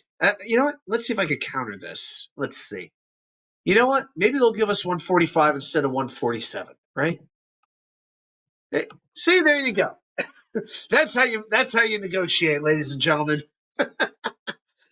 Moved up two extra spots. All right, we are not taking this deal from the Ravens. Not a chance. We're not taking this deal from the Vikings. No chance. All right, we're gonna make a pick now. Who went? Braden Fisk went. Ricky Pearsall went. Renardo Green went. That's who they wanted, was Renardo Green, the cornerback from Florida State. That's a good pick. I like Renardo Green. And Marshawn Nealon went to the Saints. Okay. So now we look at what we have here. We could go with Leonard Taylor from Miami. We can go with Roman Wilson. We could go with a safety in Cole Bishop. Or you could go with Christian Mahogany if you want to continue to upgrade that offensive line. So let's look at wide receiver. See who else is here. And again, we're picking at 111. So we have Roman, we have Tez Walker, Johnny Wilson. He'll give you some pretty good size. Jermaine Burton, not quite as familiar with him. I like Malik Washington a whole lot. Great route runner. Will be a demon in the slot. Brendan Rice we like, but you know you can wait a little while to take him. Yeah, I would go with either. Maybe it's a little bit early for Malik. I like Roman or Tez. Either one of those would work for me. And at guard, you've got Mahogany, you've got Dominique Pooney. Mason McCormick is rising up the draft boards very, very quickly. And then on defense, let's see, defensive tackle. We didn't quite have the need for defensive tackle that we did, but we signed a lot of them to one-year deals. I mean, we've got Quinnen, but we signed Kinlaw to a one-year deal. We signed Fody to a one-year deal, the guy from Arizona. And who was the other one that we signed to the one-year contract? We signed one other player, right? Yeah, we signed Solomon Thomas. All right, Chad. Let me know. Chad, I'm watching you guys. What do you think? What would you like me to do here? Yeah, because I feel like defensive tackle. We could stand to invest in a young defensive tackle. I really, really do. Ravane likes Tez Walker over Roman Wilson. Okay. Yeah, at safety, you still have Braid, Bishop, Bullard. There's a lot of good safeties left. We could wait a little bit to get a safety. I'm not so much looking at linebacker or corner. Edge, maybe a little bit soon. I think it makes sense to look at edge at some point in the draft, just not in round 3. So I'm thinking either defensive tackle, wide receiver, or interior offensive line at this point. So, yeah, because I think at 111 we could still get Malik Washington. But if you like Roman Wilson well enough, then maybe that would be what would make sense. So, all right, I'll put another poll up. Let's see.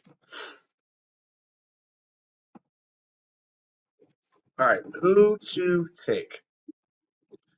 Roman.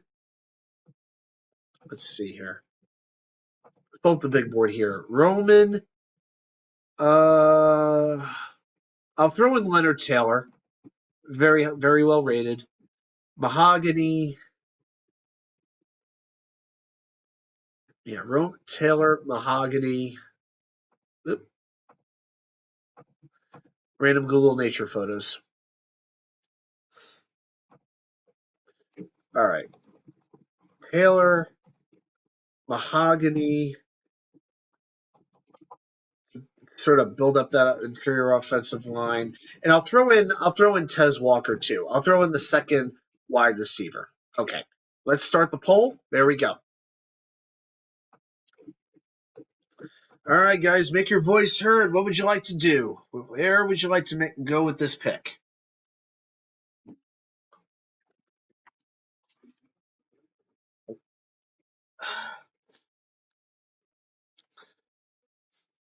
Yeah, we are, as we stand here, as I pull the calendar up on screen, 1, 2, 3, 4, 5 weeks away from the draft. That's pretty cool. We'll actually be doing a show the night before the draft. That's pretty cool. All right, let's take a look at where we are. Roman Wilson definitely in the lead. All right, looks like somebody might have just switched their vote. Yeah, we're definitely leaning towards wide receiver with this. Okay, so I think right now Roman's got the edge, but I'll give it a minute because I think Tez is right there. Yep, he's pulled even. All right, I want to let it get to 10 votes. Let's see what happens. We're at 9. All right, guys, make your voices heard, or just randomly select on which name you think is cooler. If you're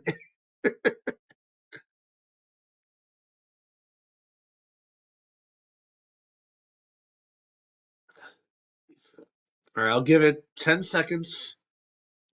9, 8, 7, 6, 5, 4, 3, 2, 1. And I'm going to end the poll right there. And it is going to be Roman Wilson by about the slimmest of margins, but it will be Roman Wilson. Definite beast in the open field, amazing athlete, adding that depth of wide receiver for the Jets. Okay, so now we go to pick 111. Now we've got one trade offer, and it's coming from the Cincinnati Bengals. They want us to move down 4 spots again, and in exchange, they will allow us to move up 24 spots from 185 to 161. All right. Now, after this, we still have 111. This is 111. Then we have 134, 145, 185, 256, and 257. Yep, still got those picks left. So we still have 6 picks.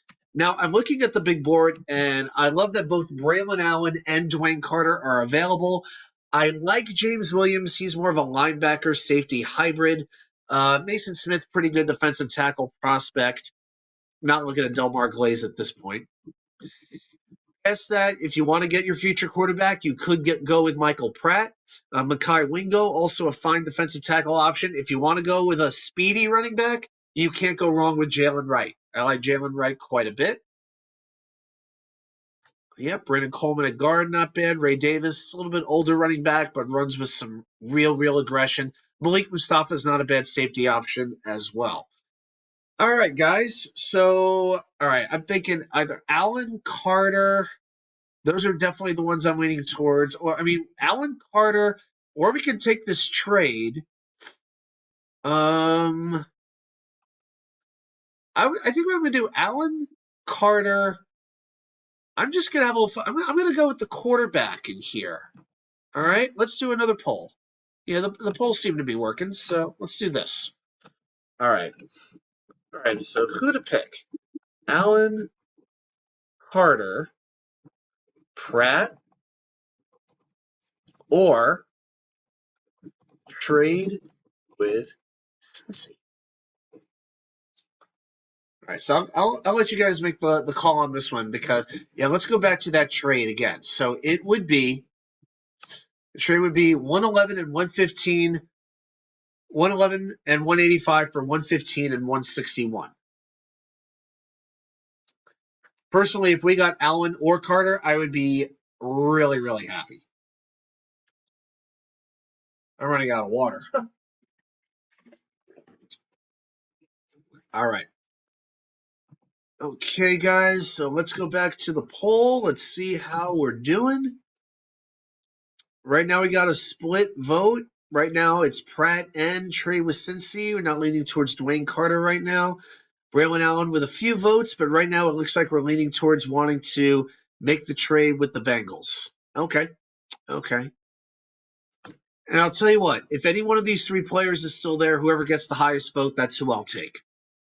Just, I'll do that. So if we make the trade, Pratt's on the board, I'll take him. If he's gone, then I'll take Allen. So I think that'd be the best way to do it. All right, give it about 15 seconds here, and yeah, just to go back. Well, yeah, some of the players who just went: Blake Fisher, Dylan Lobby. You think when Dylan goes into a hotel, they say what? Everyone says, "Hey, we're in the lobby." Anyway, Logic estimated went at 105. That'd been a great pick. Malik Washington goes at 104. Okay.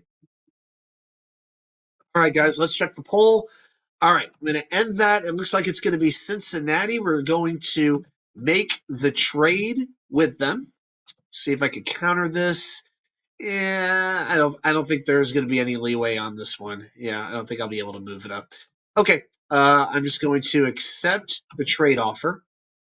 And it was Mason Smith, Javon Solomon, Cam Hart, and Jordan Jefferson went. Okay, well, Michael Pratt is who the majority of the chat had before. So for the sake of time, that's who I'm going to go with here. I am going to draft Michael Pratt, the quarterback from Tulane. And now we are at 134, and Braylon Allen is still on the board, as is Jalen Wright. Wow. Brendan Rice is there at wide receiver. If you'd like to double up at wide receiver, you could definitely do that too. And after this, we're picking in 11 spots. We've got pick 145 too. Tanner Bordolini will give you some very good interior line depth. If you want to get some more depth at center behind Tippmann, you could do that if you wanted to. Then you have Tyler Davis, the run-stopping defensive tackle from Clemson. Okay, not a bad idea. Chow Smith-Wade, if you're looking for a developmental quarterback, Chow Smith-Wade from Washington State would not be a bad idea. I will mention him too. Okay, guys, who are we? Well, throw it down there in the comments, guys. Who are we thinking about here? Yeah, we could go running back. We could go back to offensive line. We could go wide receiver. There's a number of places we could go. A lot of options here. But again, we're going to pick in 11 spots. Zach Zinter, still on the board at offensive guard. Javon Baker, another very good option, wide receiver. There are some good wide receivers still left on this board, boys. There are. Yeah, I know that we took. Let's see, who do we take? We've taken Joe Alt, Roman Wilson, and Michael Pratt so far. All right, so we've taken a tackle, a wide receiver, and a quarterback. All right, Hank's leaning towards running back. I think I am too. Vervain's looking at Allen. Yeah, Allen's going to give you the power. Wright is going to give you the speed. I think those are really the two I would look at.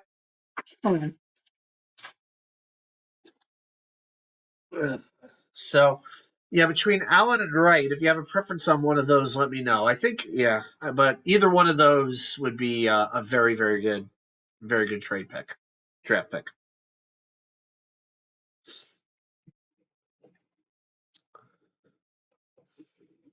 All right.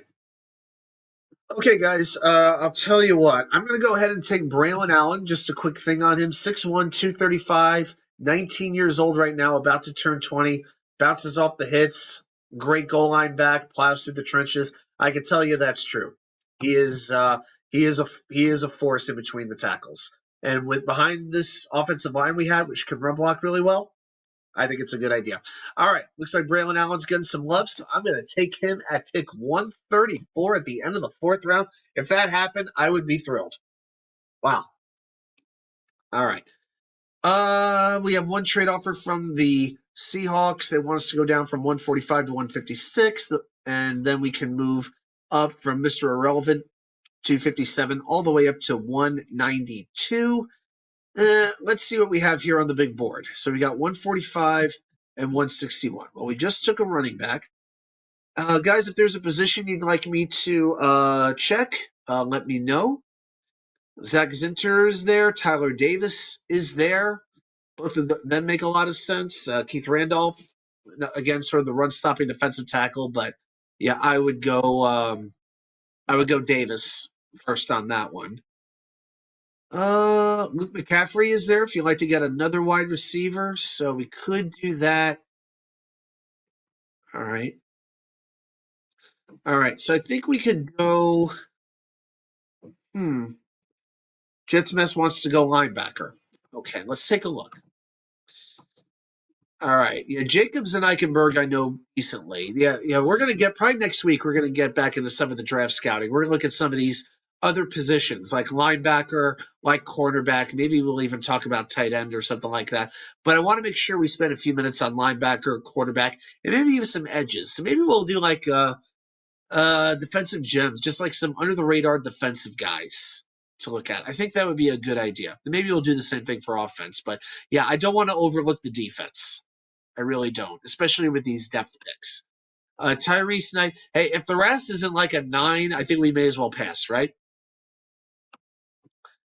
Ooh, a 4.36. I think he's out. Curtis Jacobs, 9.09. That's pretty good. I wish we had more details. I like Eichenberg. Yeah, I do like him. Very explosive. Is with a red hot motor. You definitely like that. If we got Jacobs or Eisenberg, but we might be able to get them at 161. I think we can wait on the linebackers. So I'm gonna wait. I think I'm gonna wait on that. H.G. wants me to look at safety. Okay, I think that's a good idea. So Tyron Smith, I like him. Don't love him. Kenny Logan, Patrick Morris, and Josh Proctor, fine. Trey Taylor, I like very much. I know Jalen Simpson's going to be buried down here. Yeah, which to me is ridiculous. I would take Jalen Simpson like in the 5th round, and I'd be happy. I happen to like him. Sione Baki, we've talked about him. He's the two-way player from Utah. He's a running back, and he's a safety. Very good downhill hitter. Trey Taylor, mentioned him. Jim Thorpe, player of the year, top defensive back in college this year. Very hard hitter, very smart player as well. Let's see if they did a report on Tyke Davis. 5'10", 202, 7.12 RAS. Kenny Logan. All right, haven't done much looking at him. Hard hitter, finds his way to the ball, can jar would-be receptions out of the hands of pass catchers, plays with desperation to rip the ball out, but rarely compromises tackling form. See, that's the one problem with PFN. It's like they make everybody sound like they're an all-pro. They don't really criticize a lot of players. Ball skills and coverage give reason for concern about upside at the next level. Should be used as a possible special teams contributor until contributions increase. Okay. All right. Proctor, I think I'd be more open to. He's more of the side, downfield tackler too. He's pretty good at that. I don't love any of these safeties enough to take them now. Vervain one, Zach Zinter, I think that would be a pretty good idea too. Yeah, can use a little depth. Right now our depth is Wes Schweitzer and Jake Hansen. So if you want to take Zinter right now, yeah, I can get with it. Now take a look at wide receiver too.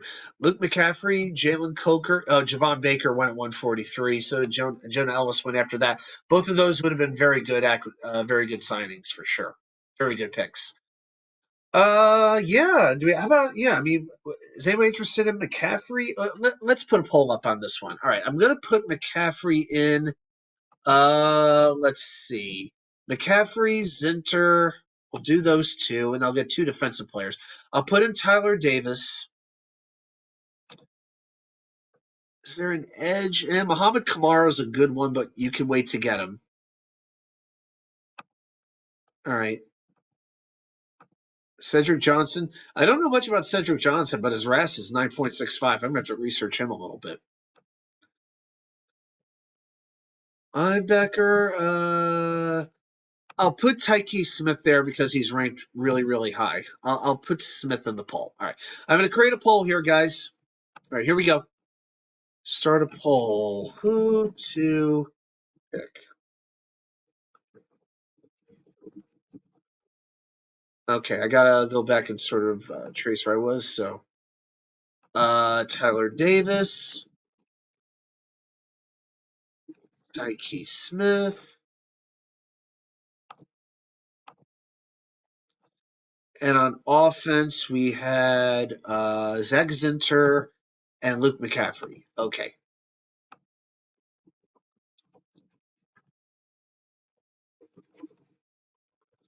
let's go Luke Mack.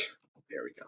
All right, let's pull that poll up. We'll give that a few moments, and let's see where we want to go there. All right, and then after this is going to be pick 145. After this, we're going to have 161, 256, and 257, and yeah, then we'll probably call it a night. Yeah, voice is getting a little tired. Ugh. Thanks again for hanging out with me tonight, guys. I really appreciate you. I really do. All right, guys, make your voice heard. Let's put those votes in. Let's do a quick check. All right, 4 votes in. All right, right now Zach Zinter in the lead, which means any vote could completely change where this is. So right now I think we're leaning towards Zinter, but I'll give it another moment or two. I know there's a lot more people in the chat, so feel free to vote in the poll, guys. You get to appreciate this. Harlan, you got it, man. You got it.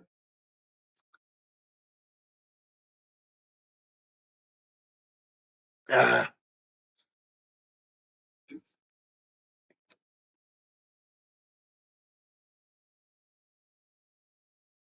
There we go. Now the phones are lighting up. All right, I think we pretty much got I think Zach Zinter has run away with this one. I think we could pretty safely call it. Yeah, I really think we can. All right, Zach Zinter is going to have this wild wave. Hey, good to see you. Thanks for stopping by. All right, so we are going to take with pick 145, Zach Zinter. All right, and now we go down to pick 161 just to give everybody a recap on where we are. Number 10, we drafted Joe Alton. We didn't even have to trade to get him. 76. We've been doing some wheeling and dealing in this draft. We took Roman Wilson, the wide receiver at 76, Michael Pratt, the quarterback at 115, Braylon Allen 134. Got a very big running back there. 145. We've got a really good guard as well, definitely helping to build up some depth on that offensive line. Now we got 3 picks left to go, guys. Now we're gonna have to make this one count because it's pick 161. There's no trade offer, and after this, we're not picking until the very end of the draft. We go all the way to 256 and 257. Okay, so let's see what we have. And yeah, sometimes I'm like, we got to think about the positions that'll be down there. It's just like whatever we get, we just go with it. All right, we could go with the linebacker. Jacobs is there. Yep, Curtis Jacobs from Penn State is there. Luke McCaffrey is still there. I don't think we added a defensive tackle, did we? No, we didn't do that. If you want to add more of the one technique, Keith Randolph would do very well for that. 6'3", 296, not a high RAS, unfortunately. Justin Aboigbe from Alabama, 6'4", 297. Pretty good, but he gets very mixed reviews. It depends on who you talk to. All right, we just I don't know about Tyron Smith. He didn't get a good reaction last time, so I think we'll pass on that. Gabe Hall. Wow, Gabe Hall's really moving up the boards. He's up to 162 already. Wow. Yeah, he's more of a 5 technique. I think he would play edge more than he'd play defensive tackle. Oh, Isaac Garendo. Yep, that'd be a good pick. We could go Josh Proctor. Christian Jones still out there at 182 at tackle.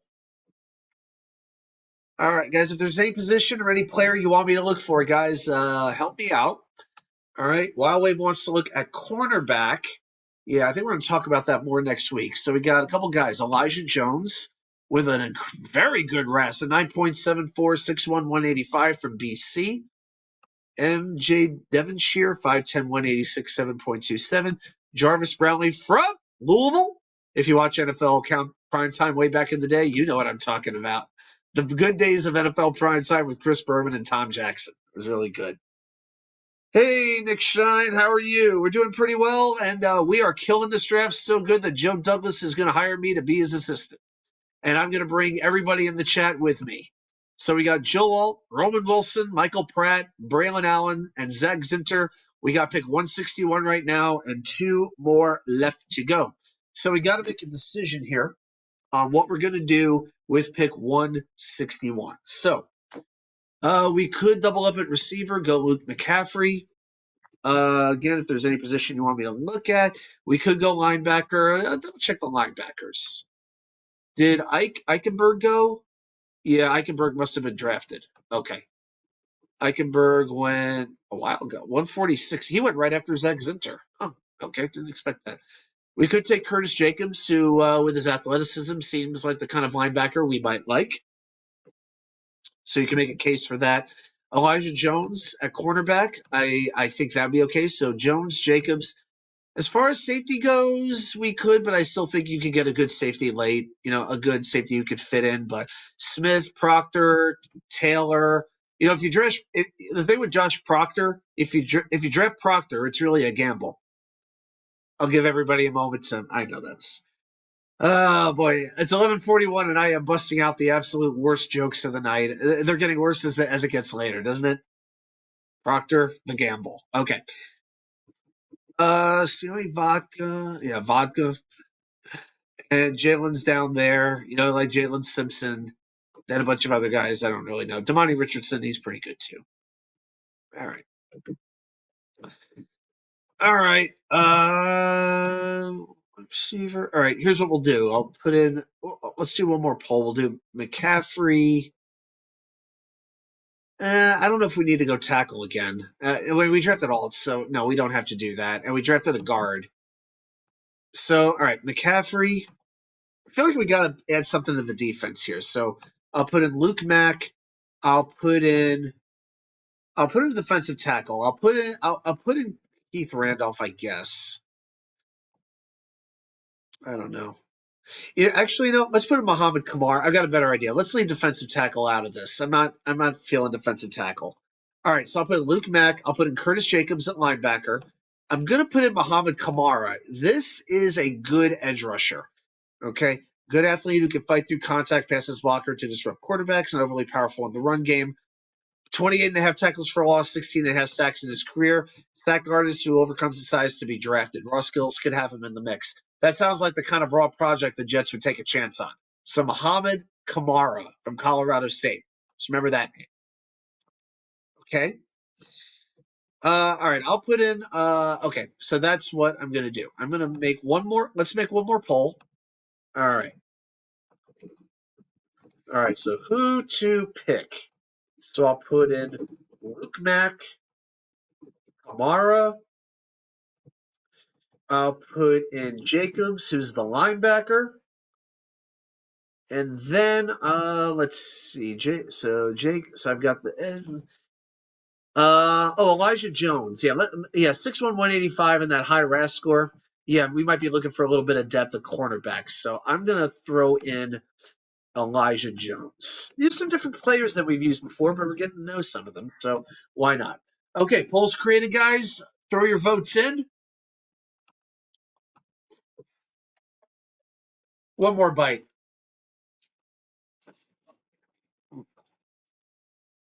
It's cold now. This is going to have to go in the toaster.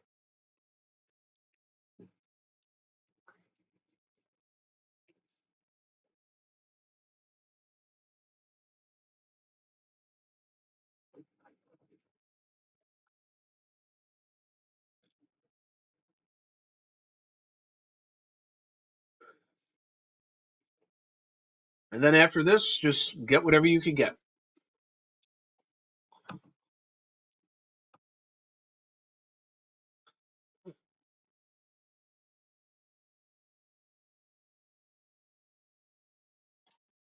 All right. I think it's a safe bet. We are never adding Luke McCaffrey to a poll again.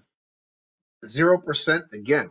Kamara looks like he's in third. Jacobs, people like Jacobs, but people really leaning towards Elijah Jones. I guess people really want to go with a cornerback.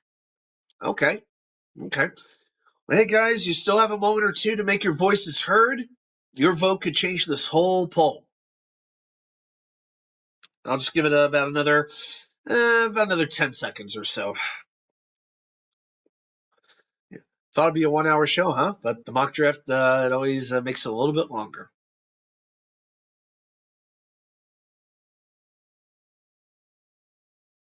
All right. 5, 4, 3, 2, 1. And end the poll. And we are going to draft Elijah Jones, cornerback from Boston College. I'll definitely have to do some research on him for next week's show. All right, so let's add a little depth to that cornerback room. And now we are going to take it pretty much all the way to the end of the draft for picks 256 and 257.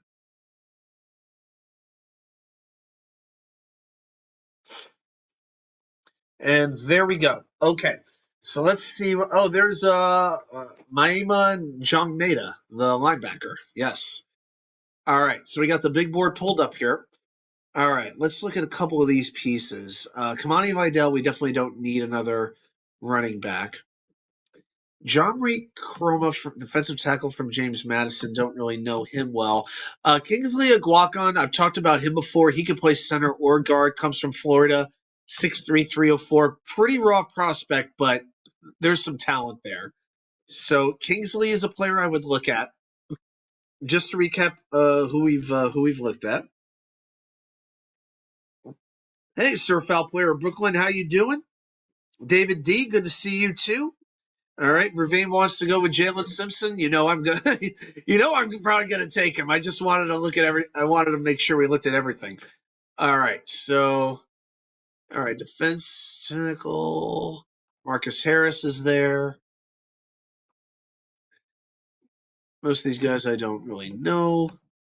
Yeah, we didn't go linebacker, but all right, no problem. And there's Jalen Simpson. Yeah, I think we got enough love for Jalen Simpson. You know I'm going to take him. All right, and let's take a look at offense. We've already done the quarterback. We've taken a running back.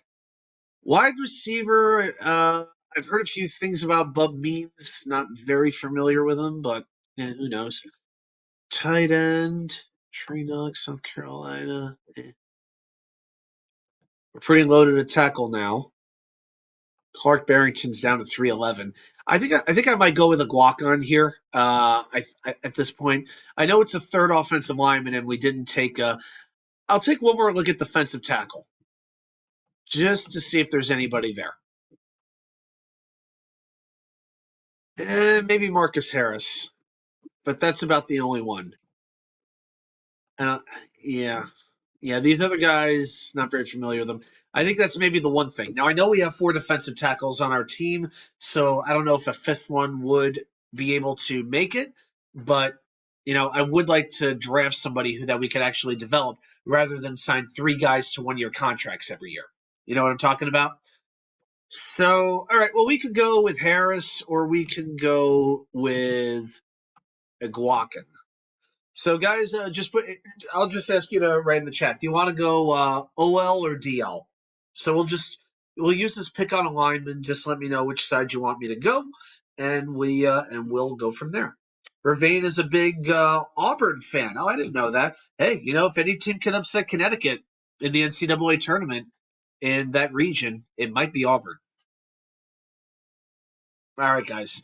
All right, we're leaning towards defense, then that's what we're going to get. All right, so defensive tackle, I'm going to take Marcus Harris. And that is our draft for the night, guys. So 8 picks, and I think we made the most of them. Roman Wilson, Michael Pratt, Braylon Allen, Zach Zinter, Elijah Jones, Jalen Simpson, and Marcus Harris. So our first 5 picks were offense, and our last 3 were defense. I did a little bit of wheeling and dealing to make it happen. Just to recap the drafts real quick. Let's see if we can do that. All right, so we turned Renardo Green, the pick that Denver used on Renardo Green, turned into Roman Wilson and Zach Zinter.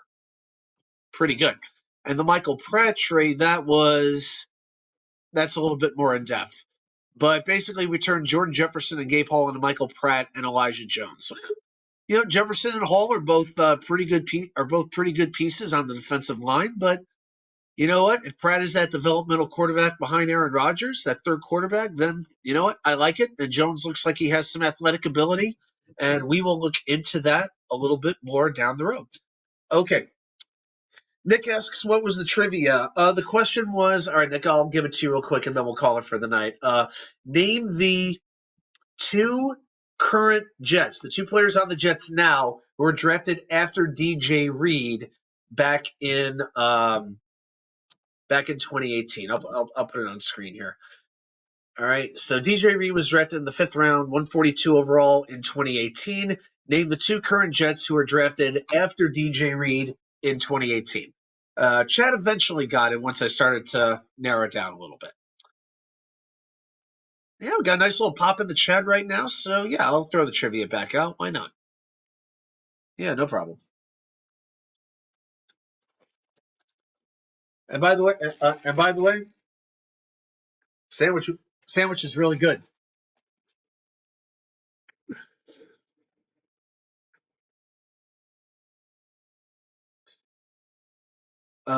Nick, John Simpson? No, wasn't John Simpson.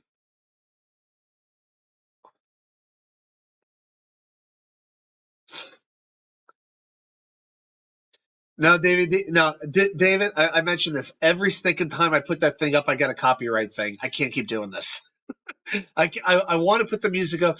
Maybe I'll do like I was thinking. I do like a clock, like a tick tick tick sound or something like that. I mean, I'd like to have the music up, but if YouTube is just going to say they can't monetize it, then I mean, I just can't. I just can't. I'm having enough issues with the payment situation, so I'm trying to get it figured out. But it's been even harder than figuring out how to make a poll. Let's put it that way. So, but I'll get it figured out one way or another. Nick thinks that they're both 26 years old. Yeah, that seems about right. I'll tell you this: they both have great hair. Yeah, Nick actually used to be a huge fan of one of these two players, but not so much now. That might give it away. All right. Just a couple quick things about just a couple quick announcements. The memberships are open right now. We have the one level for $4.99, the wicker clickers, and with that you get the special emojis, including the wheel, including the wicker chair. You get the badges, and I actually every video I make, I put a little shout out. I mention you at the end of every single video. So if that's something you're interested in, it is definitely there. Nick knows. David, maybe I'll try. Maybe I'll try it again. I even tried putting like the copyright link thing in the description before, and I still get nailed for it. I mean, it's just ridiculous. Yep, Nick Bawden is one. Yep, the check got Bawden first. The second one I had to like really, yeah, they got Bawden in about 2 minutes or so, 2 or 3 minutes. The second one was a little bit harder.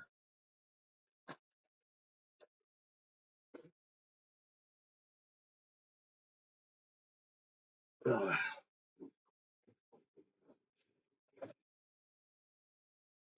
All right. Nope, not Quincy Williams. He was a 3rd round pick in 2019. He was picked a year later and quite a bit earlier. Yep, Chet said Quincy as well.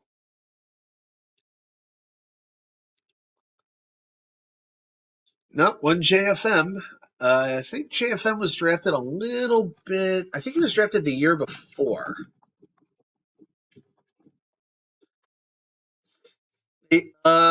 JFM was actually drafted. This is close. He was drafted in the 4th round, 135 overall in 2018.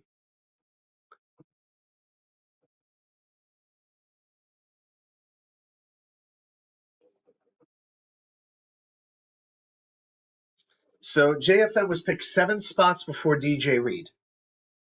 That's pretty crazy. Yep, that was it. Yep, Ty Conklin. Yep, that's right. So Ty Conklin and Nick Bawden. So there you go. All right, guys. All right, we're going to call it a night. So I want to thank everybody for hanging out with me on this Wednesday. Hope everybody had a happy hump day and enjoy the rest of your week. Let's see what the Jets do next. Will it be Jadeveon Clowney? Will there be another acquisition to make? What will the next big Jets news be? But one thing's for sure, there never seems to be a boring week when you're a Jets fan. So, guys, I thank you again. Please check out the rest of the content here on the channel, and I will see you right back here with more content from you know where. No wheel tonight. I'm out. The wicker chair. We'll see. We'll do the wheel next week. We'll do the wheel next week. I promise. So yeah, next week we'll do like some more draft breakdowns, and yes, we will do the wheel next week. So yeah, just it's midnight. My voice is a little bit shot, but we'll have some fun with the wheel next week. You have my word on that. All right, guys, we're going to call it. Have a great night. Time for me to go. Yes, hang out on the wicker mattress. Peace.